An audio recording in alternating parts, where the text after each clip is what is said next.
Folx, Psych Perspective, what's good? You know we gotta talk about it. Dr. Umar Johnson in his radio appearance where he basically went on a radio show or a podcast and did what he always does, deflect and blame. So he's ridiculing us naysayers, us coons, whatever you want to call us. He's ridiculing us because we are holding him accountable. And he even gets on the radio show and gets up there and says, well, y'all not talking about the pastors in the community, the churches in the community. You're not talking about where they money at, where they business plan at. And I'm sitting here like, dude, so many of us have been calling out the black church for decades, have been calling out Christianity and religion for decades.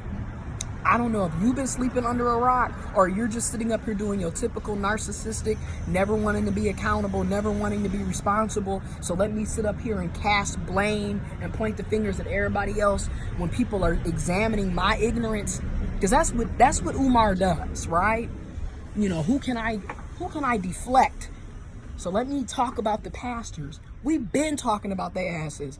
A lot of us don't even go to church anymore. I haven't been to church since my grandfather died in 2015. Okay? And even before then, I had already came out as agnostic humanist years before 2015. Hell, by the time I was in high school, I knew for sure that I was not a Christian. Okay?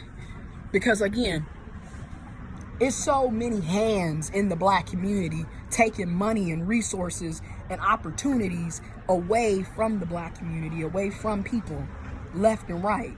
And a lot of the money that's going to Umar Johnson and to the churches could be going back to the people in the community so they can take care of themselves, so they can take care of their families, so they can pay their bills, so they can be entrepreneurs, you know, so they can grow and nourish. But a lot of it's being stolen. I mean, when you think about it, the black community is in a constant colonization phase, you know, and it ain't always European and white people doing the colonizing, okay? You got a lot of black folks that do colonizing in their own damn communities. Said if you're not careful, you become what you hate, okay? Because when I sit up and I listen to Umar Johnson, I'm like, what the hell, dude? You know, and then you go on radio shows that pander to you. So if they're not already kissing your ass, you're not even going to be on their radio show, right? That's why you got upset at Roland Martin. That's why you got upset at the other black woman that was attempting to hold your ass accountable, okay? You're not going to get on a radio station or a podcast that has differing views from you, or that's in a neutral standpoint and is going to ask you some questions that may or may not make you uncomfortable. Then you're not even going to attempt to be on the radio show or have the dialogue with them. You only go to people, places, radio stations, podcasts that are already kissing your damn ass cheeks. And in other words, what Umar did on that radio was basically, well, white people can't manipulate us. White people can't abuse us. White people can't use us. But me as a black man, I can abuse you. I can use you. I can steal your money. I can lie to you. And and I've noticed something. That's how a lot of black people are. Y'all only have problems when white people are doing something to y'all. Hence why a lot of this BLM, Black Lives Matter shit is a waste of time to me. And I used to be all about Black Lives Matter. And don't get me wrong, I love the message, but oftentimes the only time black people care about Black Lives Mattering is pertaining to police officers and white people doing wrong to us. Because when black people do wrong to us, y'all don't say shit. When a black woman is killed, y'all don't give a damn. When a black trans woman is killed, y'all don't give a damn. When somebody that's black in the LGBTQ plus community is killed and harmed, y'all don't give a damn. But if it's a black man being shot and killed or harassed and abused by a white person or the white police, then all of a sudden BLM, Black Lives Matter, let's march, let's protest. And that's basically what Umar Johnson does, right? How dare us as black people question where the money is, question where the bank statements is, You know, do you have a 501c3, a 527, a 501c4? Do you have a nonprofit? Do you have tax papers? You know, where is the money being held? What transactions are being, you know, done with the money? Where's your spreadsheets? Where's your bank statements? You know, there's no breakdown. How dare us ask him for transparency and honesty? That's what he's saying. Basically, we are beneath him. We don't have the right to question him and his authority. This motherfucker think he's the king of the conscious community. He's even said that he's the King Kong conscious. You know, he is the prince of Pan-Africanists. This nigga is a self-proclaimed, you know, scholar. He claims to have a PhD. He claims to be a psychologist of clinical psychology. He's a therapist. He's all these different things. Yet there's no official transcripts to say that this person has even completed a college education, a degree program. He's the most requested scholar. He's the self-proclaimed requested scholar. Because again, I'm not hearing other people saying, hey, we're trying to book Umar Johnson to come and speak here. Okay, I'm not seeing that. I'm seeing Umar say that he's the most requested scholar. Again, narcissistic as hell. Okay, this person is delusional. All right, there has already been, people already have the tax documents showing that there's $58,000 worth of back paid taxes on the alleged FDMG school building. Okay, there's already documentation showing that he is not paying for the utilities of the school, of the FDMG school. Okay, there's even alleged documentation that he's ditching the contractors, that he's ditching municipality. Another thing, people have already been sharing the Wilmington, Delaware City Council information, so you can contact the city council people of Wilmington, Delaware to speak to them, to be like, hey, do you know anything about the FDMG school that Umar Johnson is running in your community? Do you know? So there's a lot going on, man. There's a lot going on, and a lot of people are holding him accountable. A lot of people are questioning some of the things that he's saying and doing. Okay, let's not talk about the previous so-called FDMG school cleanup, which was a hot mess. Okay, a hot mess. You sitting up here, you're going to have an FDMG school cleanup from 10 a.m. to 2 p.m. on a Tuesday. And there's still no electricity in the school building. And then the people that came, you might have had 10 people show up. But I thought Umar, you said you was the most requested scholar. Well, damn, shouldn't you have the most requested volunteers for the most requested scholar? And now you sitting up on a damn Yes Man's radio show, somebody that's kissing your ass cheeks, you know?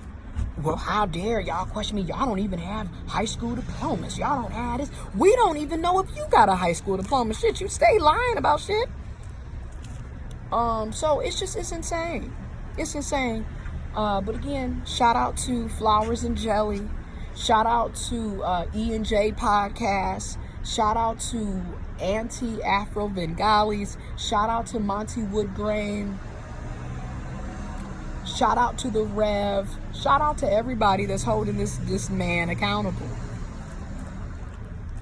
You know? And in the words of Monty, it's the truth. Because, you know, I used to be a supporter and a believer in Umar. I really did. When I was 18, 19 years old, and this is 2011 to about 2013 for me, I was very, very, like, in tune, like, really supporting him, following the school, donating. I did a lot of community work in my own community. You can look me up under my legal name, Gia Ireland. Look me up.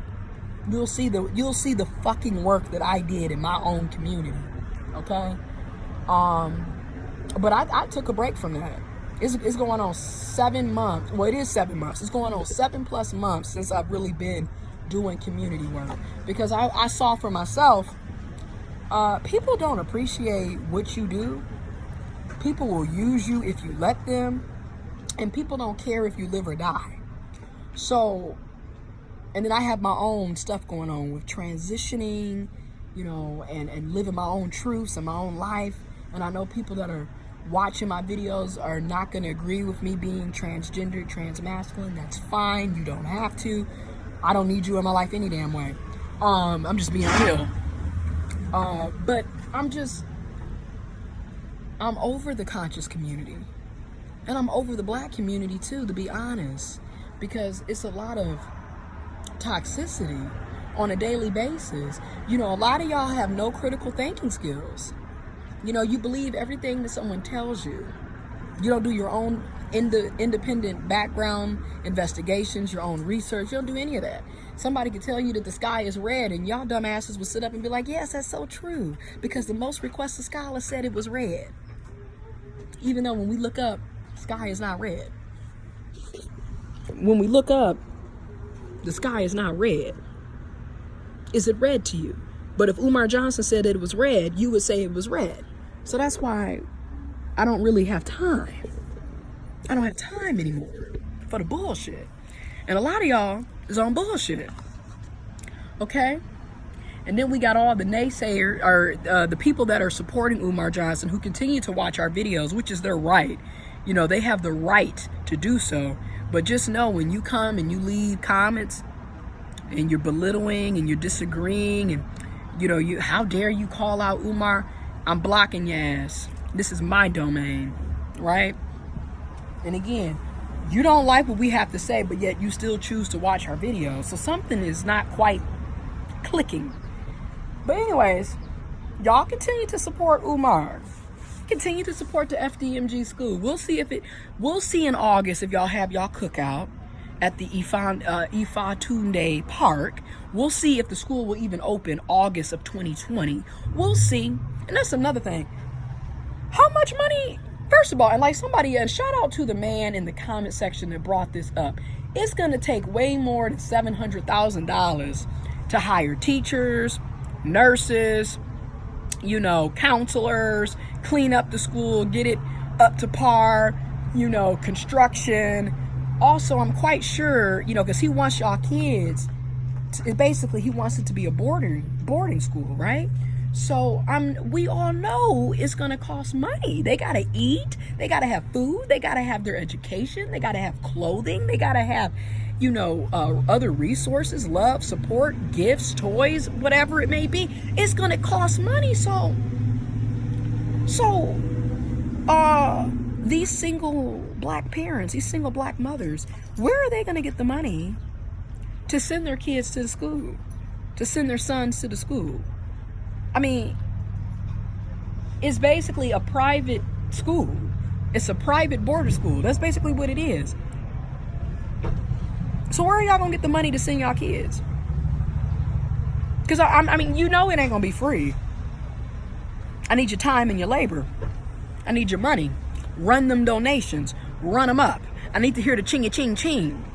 Okay? Cash at me now. PayPal me now. GoFund me now. Run them donations. I need your time and your labor. Your time and your labor. Time and your labor. He needs all of these things. So I'm curious to see how that's going to turn out for y'all. I am. Oh, Lord. Anyways, y'all going to do what y'all want to do. And I'm going to do what I'm going to do.